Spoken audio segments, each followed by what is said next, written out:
हाँ बेटा। Sir please last lecture की रिकॉर्डिंग यूट्यूब पर सेंड कीजिए ना। किसका? कौन सी लेक्चर का बेटा? सर कौन सी लेक्चर का? लास्ट लेक्चर जो हुआ था ना। एक मिनट। ठीक है भेज दूंगा आज भेज दूंगा। ठीक है ना? ठीक है आज भेज दूंगा बेटा। ठीक है।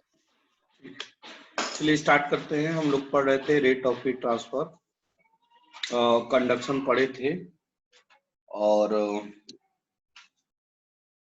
कॉम्बिनेशन ऑफ कंडक्टर पढ़े थे कि नहीं?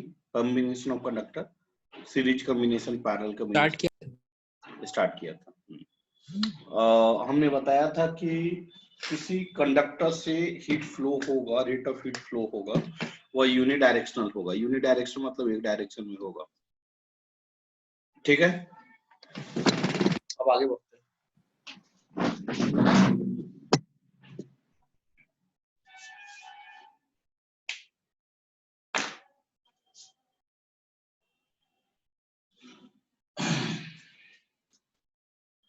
लिखिएगा सीरीज कॉम्बिनेशन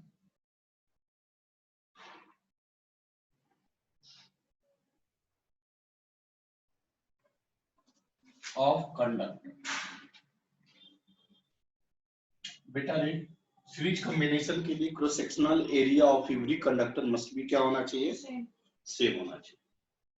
लिखते चलिए, for series combination of conductor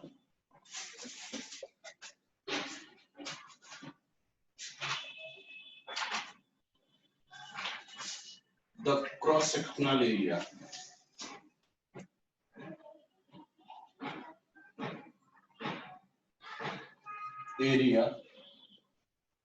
must be क्या होना चाहिए बेटा? सेम होना चाहिए। क्लियर? अब देखिए अगर हम समझें,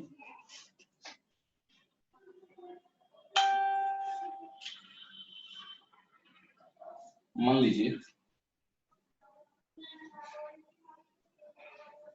यह 3 कंडक्टर है, सपोज 3 कंडक्टर, यहां का टेम्परेचर T, यहां का टेम्परेचर TB, TC,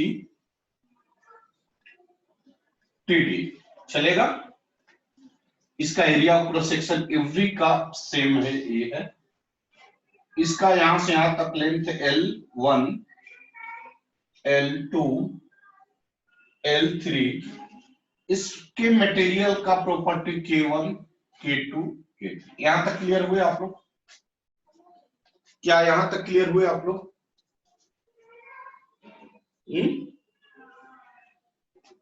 आवाज जा रही है मेरी? आवाज जा रही है मेरी? हेलो? आ रही है लेकिन थोड़ा सा अटक रहा है स्क्रीन। स्क्रीन अटक रहा है थोड़ा सा। हाँ सर। बीच में नेट तो सही है यार सर। अब सही आपकी है? हाँ अब भी है। अब देखो, इसका अगर हम रेजिस्टेंस बनाएं, देखो तो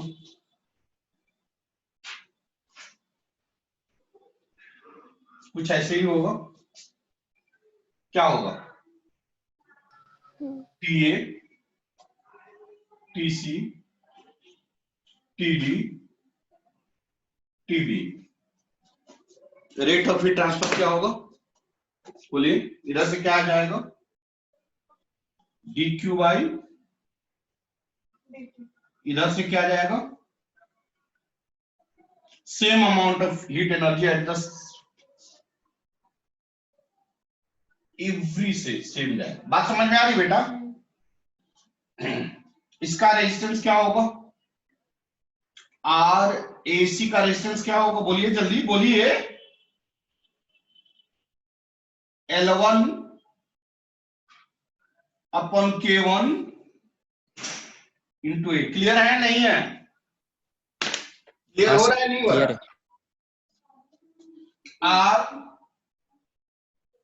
CD का L2 upon K2 into A. K2 into A. Are D B का L3 अपॉन K3 इंटू ए। यहां तक लिखे।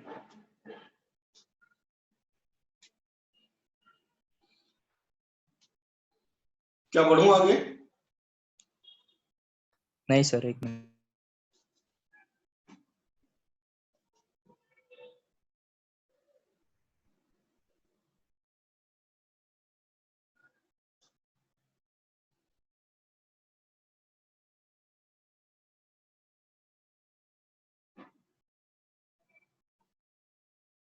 रफ करूं ऊपर का। अब resistance combination in series formula याद है? R1 plus R2।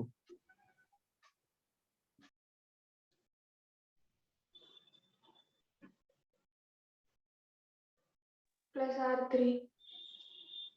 बहुत जल्दी बोलती बेटी। R A B, R A C, R C D plus R D B. Value put करो, कितना आ जाएगा? L1 अपॉन K1 ए, K2 ए, K3 ए। लिख सकते बेटा?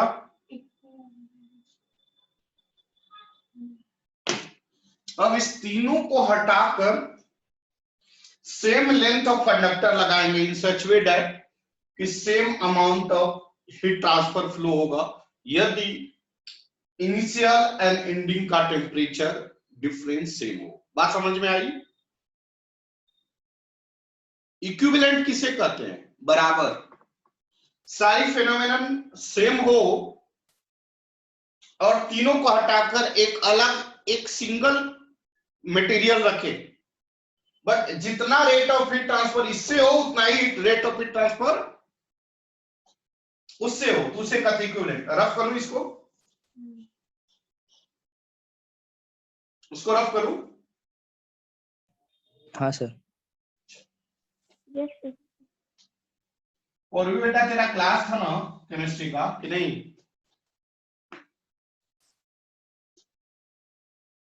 और भी यह इंड क्या है? इसका लेंथ कितना होगा बेटा?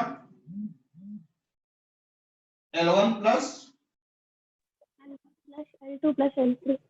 एरिया क्रॉस सेक्शन सेम, और इसका प्रॉपर्टी के इक्विवेलेंट। कैसे बनाएंगे देखिए तो।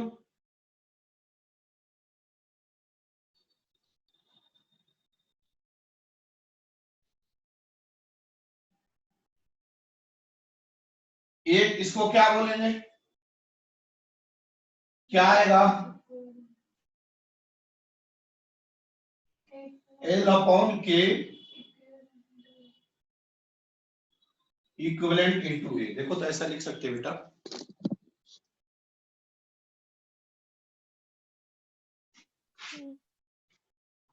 इसी को आर ए बी कहेंगे। कहेंगे क्या?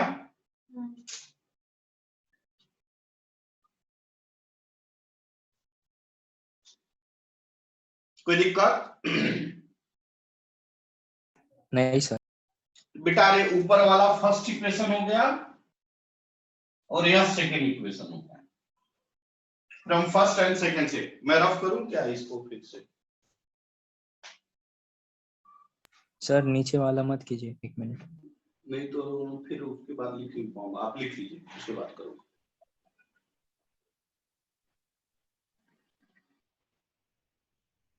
पौरवी, पौरवी बेटा। हाँ सर।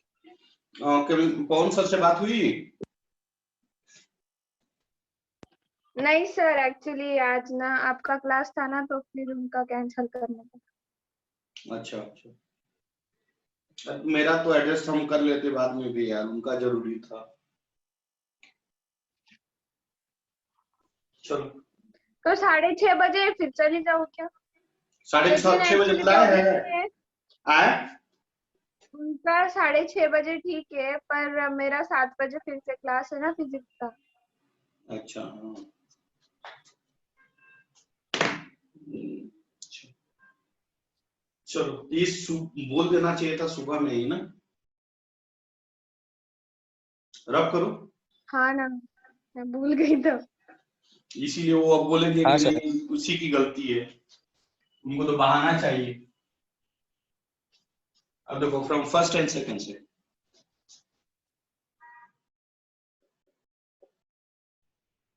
कितना आ जाएगा बोलो? By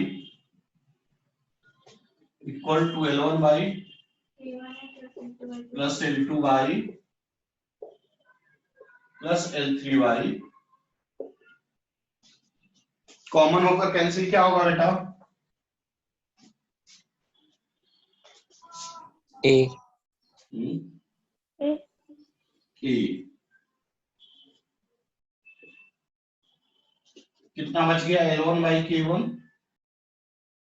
L2 by K2 by K3।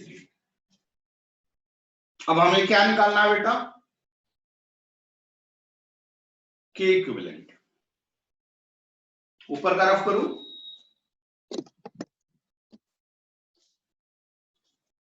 बताइए K इक्विवेलेंट क्या आ जाएगा, जल्दी बोलिए।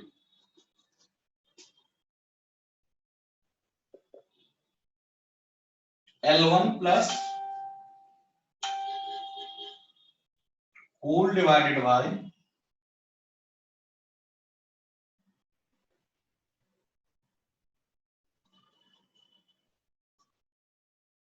लिख सकते हैं। हाँ सर।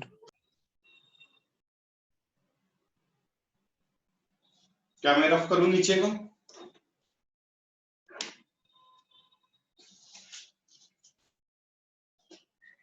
यह आपका K इक्विवेलेंट का फॉर्मूला हो गया। कब? जब सीरीज में कॉम्बिनेशन हो तो। If L1 equal to L2 equal to L3, then what we can write? Equal to L, क्या लिखेंगे बोलिए?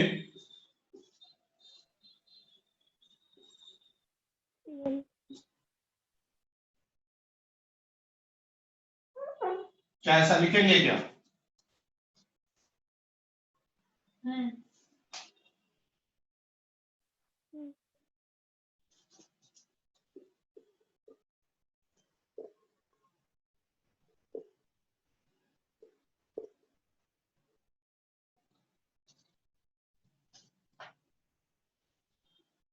For to conductor,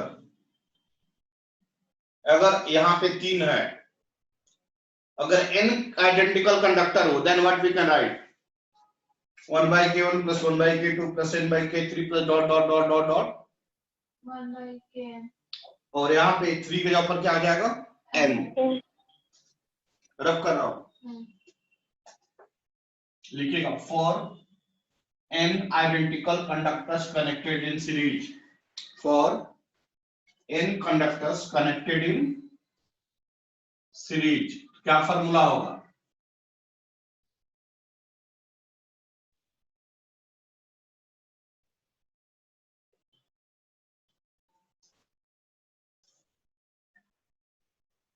for two conductors,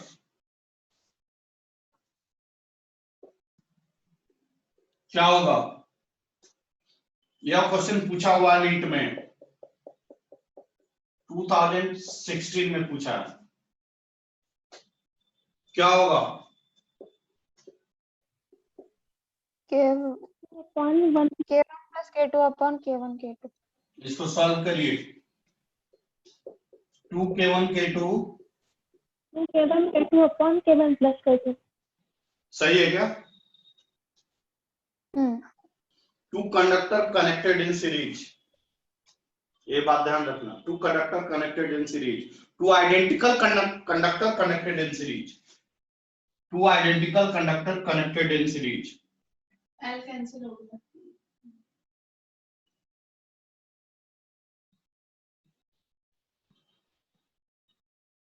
क्या मैं पढ़ूं?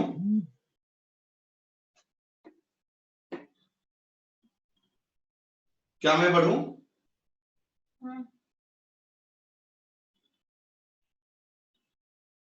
Yes, sir. देखिए, parallel combination of conductors, parallel combination of conductors. इसके लिए condition देखिए,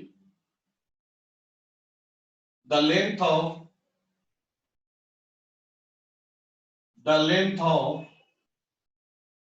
every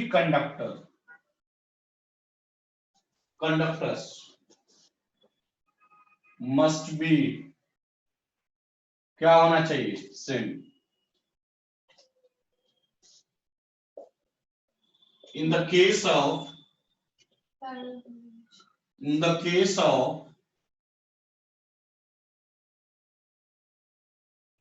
parallel combination of conductor,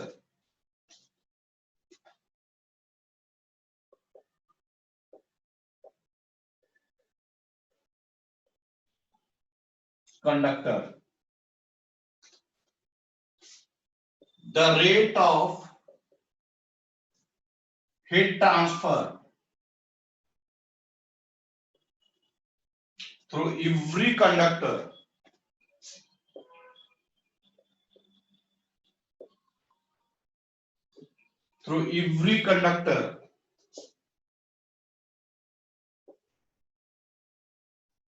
must be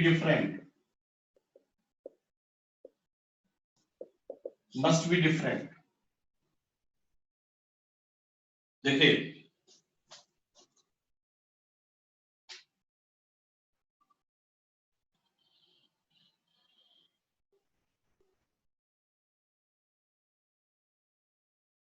अच्छा बेटा, ये क्यों लेंथ सेम होना चाहिए? आप कोई पूछे तो क्या बताओगे? अगर मान लो एक कितना बड़ा हो जाए और एक कितना छोटा हो जाए, देन व्हाट हैपन? यहां से यहां तक हीट ट्रांसफर तो होगा due to conduction only up to T, but यहां तक या कन्वेक्शन होना शुरू हो जाएगा। और हमारा टॉपिक का नाम है only conduction. Sir convection, convection होना शुरू एक्चुअल पार्टिकल ट्रांसफर। क्योंकि यहां से कैसे होता है कन्वेक्शन का मतलब समझ में आता है बेटा? आता है, हीट लेता है और चला जाता है। यहां से हीट आएगा, एयर पार्टिकल्स हीट लेगा और भाग जाएगा, फिर दूसरा पार्टिकल आएगा, हीट लेगा, चला जाएगा, तो कन्वेक्शन फिनोमेनन हो जाएगा।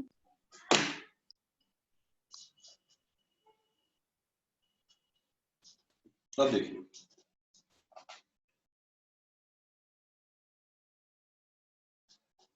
दो लेते हैं, एक और ले लें, चलो 3 ले लिए। खुश? तीनों का लेंथ आपस में इसका एरिया पूरे सेक्शन हिस्सा क्या होगा? A1 A2 and A3। यहां से dq बाय dt देंगे तो यह हीट कितने पार्ट में डिस्ट्रीब्यूट होगा?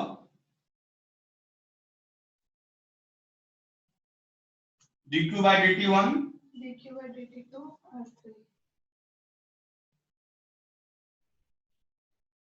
समझ में आ रहा है नहीं आ रहा? ये बात समझ में आ रहा है नहीं आ रहा? बोलो ना हाँ या ना। हाँ ना, समझे। हाँ ना सर। इस पॉइंट को P मान लो और इस पॉइंट को यहाँ का टेम्परेचर TP मान लो, यहाँ का टेम्परेचर TQ मान लो। क्लियर? तो कॉम्बिनेशन बनाएंगे तो कैसे बनेगा देखो तो।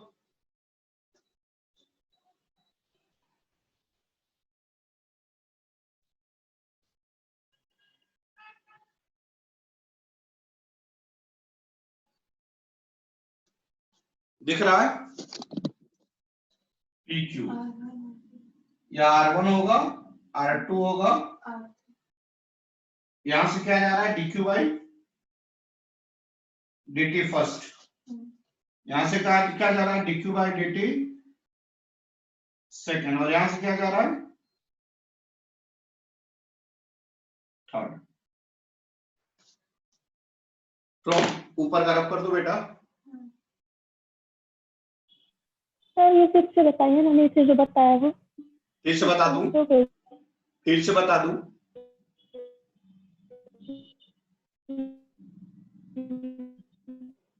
क्या बोल रहे हो आप लोग? फिर से बता दूं? वो नीचे वाला फिर से एक्सप्लेन करो, ऐसा बोलो। ठीक।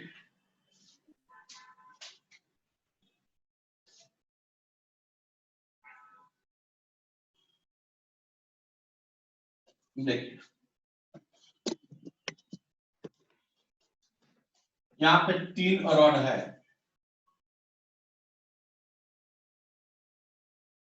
चलो ऐसे ले लेता हूं सिंपल से, 1 2 3। क्लियर? यहां से हीट दे रहा हूं dq बाई dt।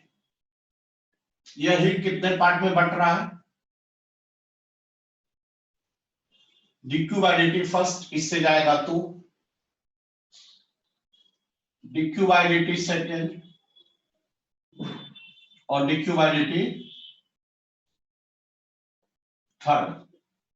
यह पॉइंट P माना, यह पॉइंट Q माना, यहां से हीट निकलेगा। अभी भी दिक्कत है? अब इसका बनाएंगे सर्किट, तो कैसे बनेगा?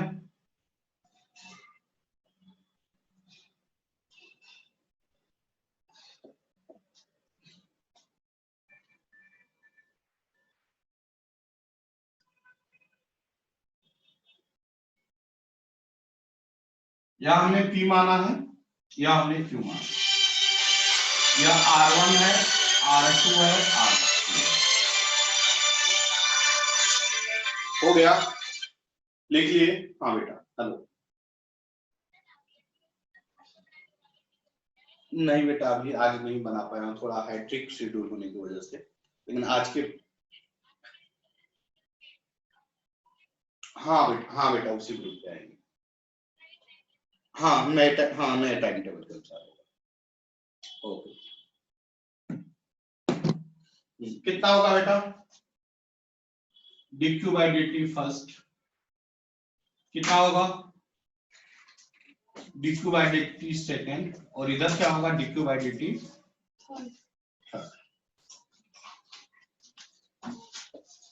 अकॉर्डिंग टू एनर्जी कंजर्वेशन क्या बोलोगे?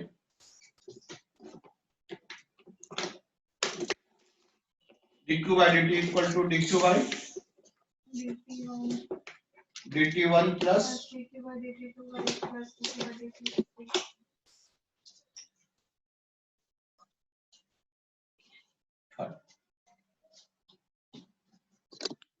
आर इक्विवेलेंट लिखना होगा तो क्या होगा बेटा इस केस में? R equivalent R1 plus R। समझ में आ रहा है बेटा? गलत है। 1 by R1 1 by R1 plus 1 by R2। हाँ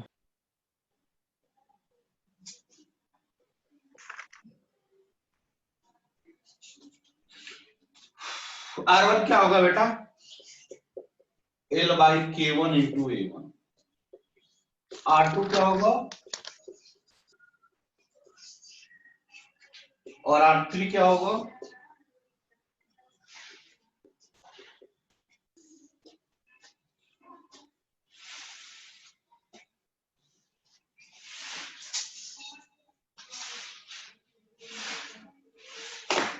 क्या मैं इधर का रफ कर दूं?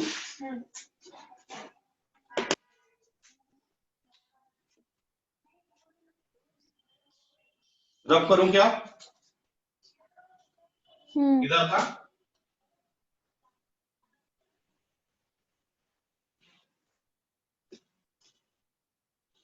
इसका वैल्यू पुट कीजिए इसमें, तो कितना आ जाएगा? K1 A1 upon L K2 A2 समझ में आ रहा है ना? Plus K3 A3 upon L।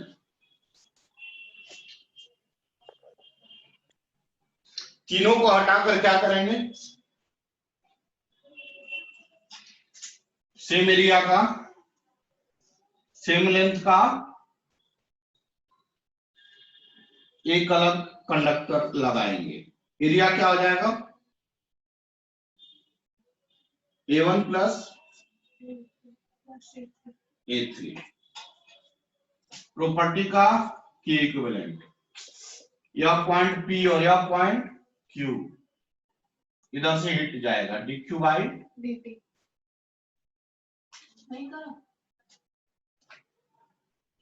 तो R इक्विवेलेंट कितना आ जाएगा इस केस में?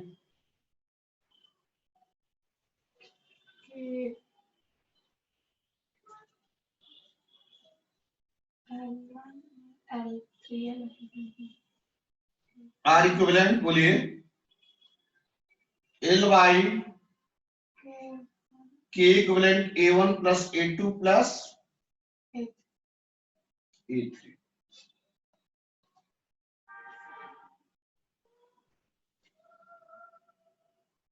क्लियर है? लिख लिया आप लोग?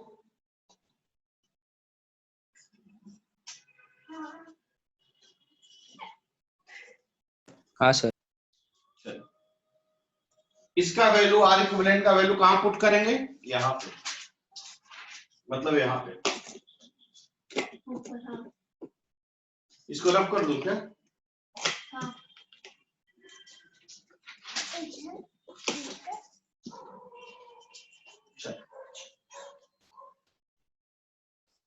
क्या आ जाएगा बेटा? बोलिए। K equivalent A1 plus A2 plus upon L equal to, direct लिख दो यहाँ पे एलसीएम लेकर। L ही होगा ना, कॉमन है तो 1 बाय L को कॉमन ले सकते हैं। क्या बच गया बेटा?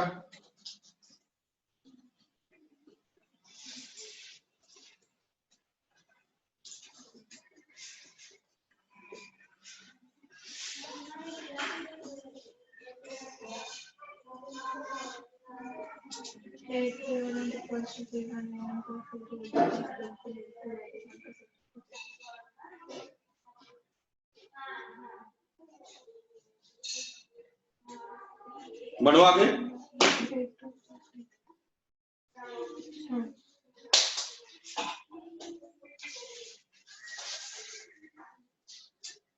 If n conductors are connected in parallel,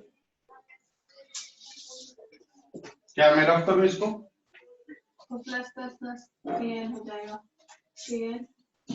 kn upon, if n conductors are connected in parallel, आप बोलो मत बेटा। If n conductors are connected in parallel, क्या होगा formula?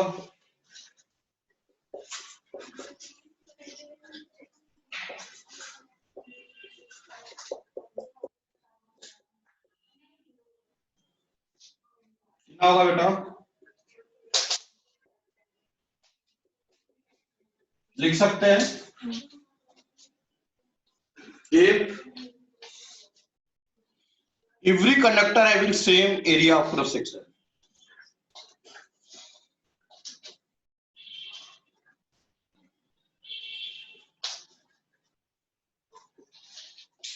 If every conductor having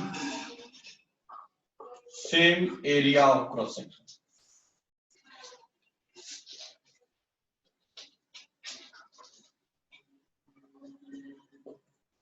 Then क्या हो जाएगा बेटा? A1 equal to AN. Then K1 plus K2 plus dot dot dot Kn divided by N. Clear है या दिक्कत है?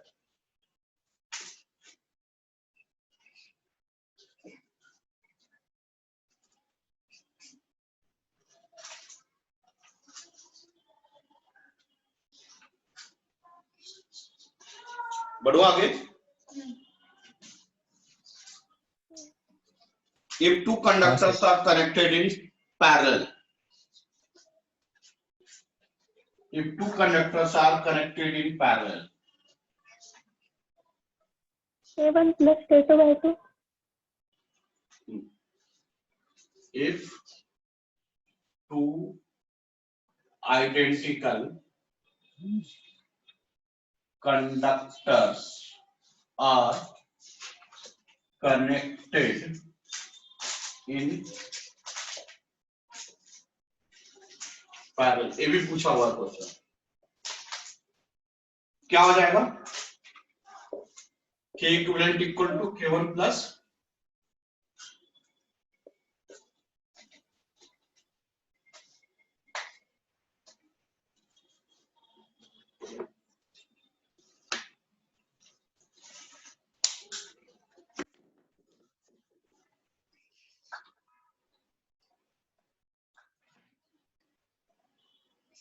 हो गया.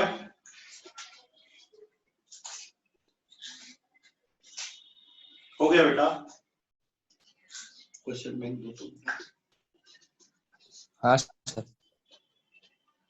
एक क्वेश्चन जेई एडवांस का है, दूं क्या? बनाओ.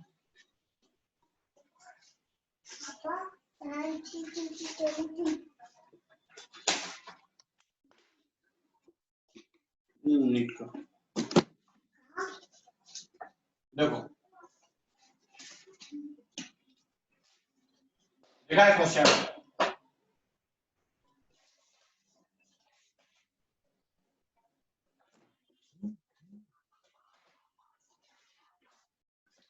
लिखिएगा if every conductors have the same property. Every conductor have the same properties. Same property मतलब same thermal conductivity, same length. Clear हुआ? और यह इक्वली डिस्ट्रीब्यूटेड है, मतलब यह और यह मिलाकर L है. क्लियर हुआ? Then find the temperature at the junction point. यहाँ का टेम्परेचर पूछ रहा है, जंक्शन पॉइंट का टेम्परेचर पूछ रहा है. बहुत अच्छा क्वेश्चन. HC वर्मा में भी एक क्वेश्चन, HC वर्मा में भी क्वेश्चन है. एक क्वेश्चन नीट का भी है जो कि जेई में भी पूछा है.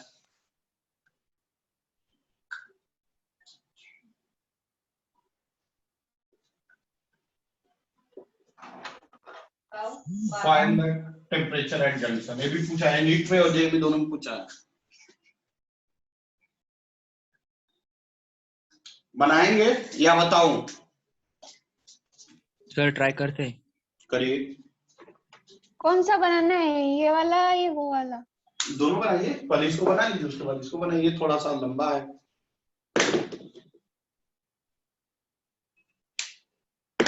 तो जेई में भी पूछा है शायद.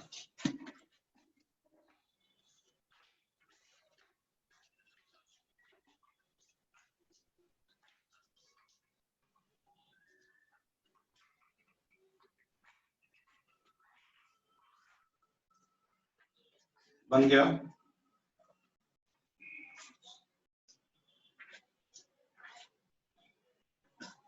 नहीं सर, 1 मिनट। देखो ये क्वेश्चन है ना, देखो तो दिख रहा है नहीं दिख रहा है?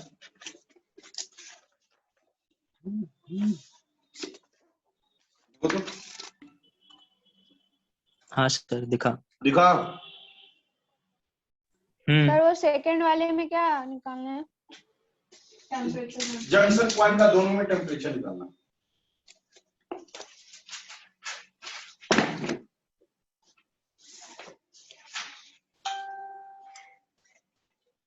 जल्दी करो सर ये T1 T2 T3 ऐसे ही वैल्यू है क्या? ऐसे ही दिया जनरल, ये एचसी वर्मा का है, आईआईटी में पूछा उसमें वैल्यू दिया है। हाँ। जल्दी करो।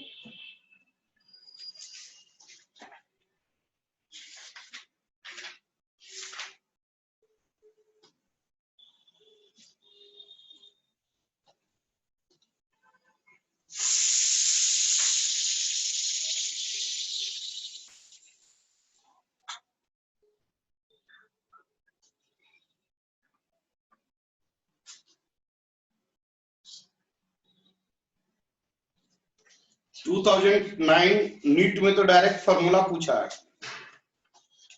हीट ट्रांसफर का फार्मूला पूछा है नीट 2009 में। देखो दिख रहा है? दिख हाँ। रहा है? डायरेक्ट हाँ फार्मूला। सर।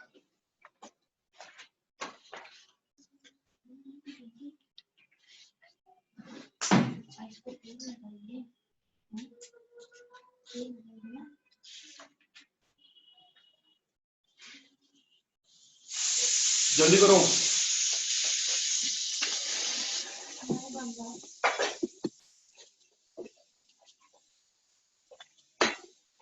बता दूं? 1 मिनट सर, सिर्फ 1 मिनट। देखो एक बात और ध्यान दो, शॉर्टकट एक कंसेप्ट है, दिमाग में बैठा लेना, डायरेक्ट क्वेश्चन सॉल्व हो जाएगा।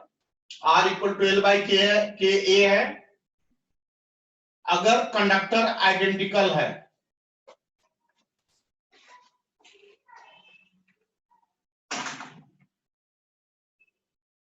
सो R directly proportional to L होगा। अब देखो इसका डायग्राम क्या हो जाएगा,